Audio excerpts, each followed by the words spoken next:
Chapter 13. The Delights of Anticipation. It's time and was in to do her sewing, said Marilla, glancing at the clock and then out into yellow August afternoon, where everything drowsed in the heat. She stayed playing with Diana more than half an hour more, and I gave her leave to, and now she's perched out there on the woodpile talking to Matthew, 19 to the dozen, when she knows perfectly well she ought to be at her work. And of course he's listening to her like a perfect ninny.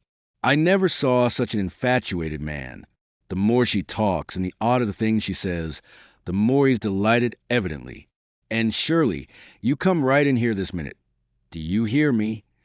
A series of staccato taps on the west window brought, and flying in from the yard, eyes shining, cheeks faintly flushed with pink, unbraided hair streaming behind her in a torrent of brightness. "Oh, Marilla," she exclaimed breathlessly, "there's going to be a Sunday school picnic next week in Mr. Harmon Andrews's field, right near the Lake of Shining Waters. And Mrs. Superintendent Bell and Mrs. Rachel Lynde are going to make ice cream. Think of it, Marilla, ice cream. And, oh, Marilla, can I go to it? Just look at the clock, if you please. And what time did I tell you to come in?" 2:00. But isn't it splendid about the picnic, Marilla? Please, can I go? Oh, I've never been to a picnic. I've dreamed of picnics, but I've never... Yes, I told you to come at 2:00. And it's 2:45. I'd like to know why you didn't obey me, and... Why, I meant to, Marilla, as much as could be, but you have no idea how fascinating Idlewild is. And then, of course, I had to tell Matthew about the picnic. Matthew is such a sympathetic listener. Please, can I go? You'll have to learn to resist the fascination of idle whatever you call it. When I tell you to come in at a certain time, I mean that time and not half an hour later. And you needn't stop to discourse with sympathetic listeners on your way, either. As for the picnic, of course you can go. You're a Sunday school scholar, and it's not likely I'd refuse to let you go when all the other little girls are going. But, faltered, and Diana says that everybody must take a basket of things to eat. I can't cook, as you know, Marilla, and I don't mind on a picnic without puffed sleeves so much, but I'd feel terribly humiliated if I had to go without a basket. It's been preying on my mind ever since Diana told me. Well, it needn't prey any longer. I'll bake you a basket. Oh, you dear good Marilla. Oh, you're so kind to me. Oh, I'm so much obliged to you.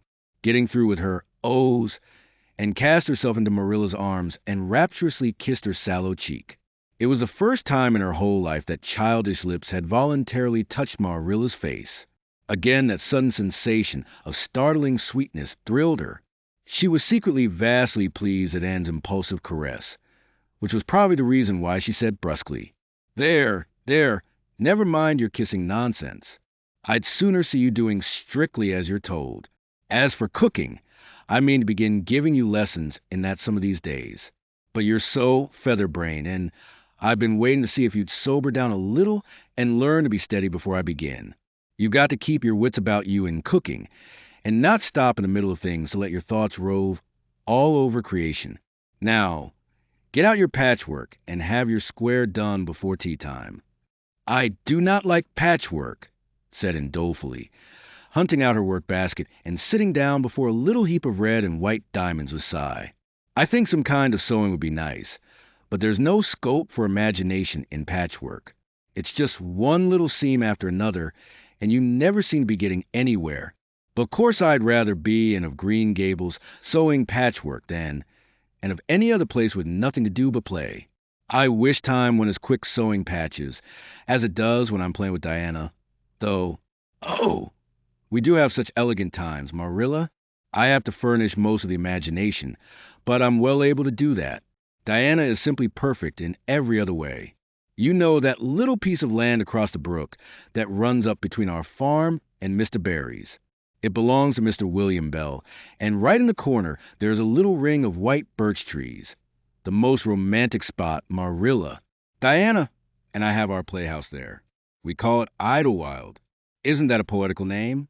I assure you it took me some time to think it out.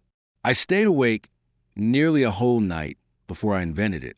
Then, just as I was dropping off to sleep, it came like an inspiration. Diana was enraptured when she heard it. We have got our house fixed up elegantly. You must come and see it, Marilla, won't you? We have great big stones, all covered with moss for seats and boards from tree to tree for shelves. And we have all our dishes on them. Of course, they're all broken, but it's the easiest thing in the world to imagine that they're whole. There's a piece of a plate with a spray of red and yellow ivy on it. That is especially beautiful. We keep in the parlor, and we have the fairy glass there, too. The fairy glass is as lovely as a dream. Diana found it out in the woods behind their chicken house. It's all full of rainbows, just little young rainbows that haven't grown big yet. And Diana's mother told her it was broken off a hanging lamp they once had. But it's nice to imagine the fairies lost it one night when they had a ball. So we call it the fairy glass. Matthew is going to make us a table. Oh, we have named that little round pool over in Mr. Barry's field, Willowmere. I got that name out of the book Diana lent me. That was a thrilling book, Marilla. The heroine had 5 lovers. I'd be satisfied with one, wouldn't you? She was very handsome, and she went through great tribulations. She could faint as easy as anything. I'd love to be able to faint, wouldn't you, Marilla? It's so romantic. But I'm really very healthy for all I'm so thin. I believe I'm getting fatter, though. Don't you think I am? I look at my elbows every morning when I get up to see if any dimples are coming.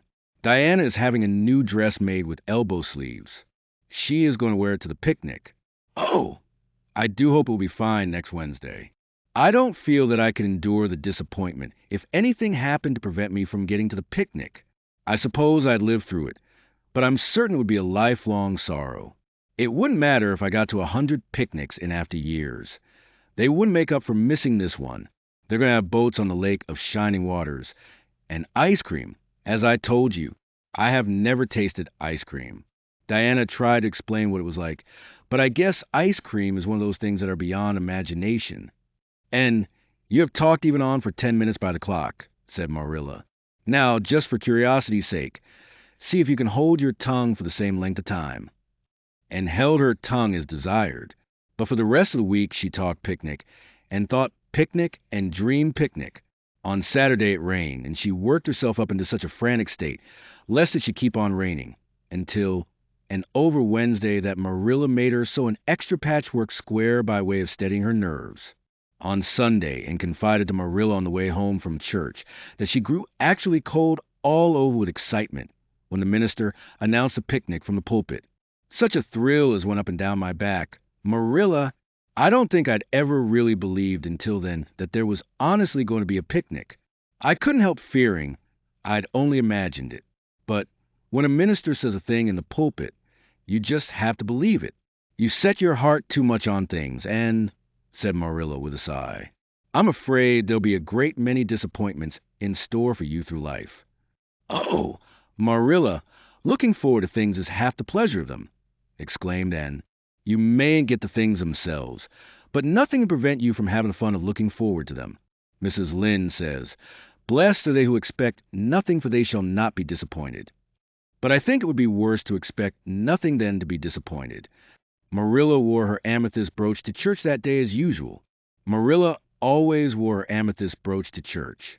She would have thought it rather sacrilegious to leave it off, as bad as forgetting her Bible or her collection dime.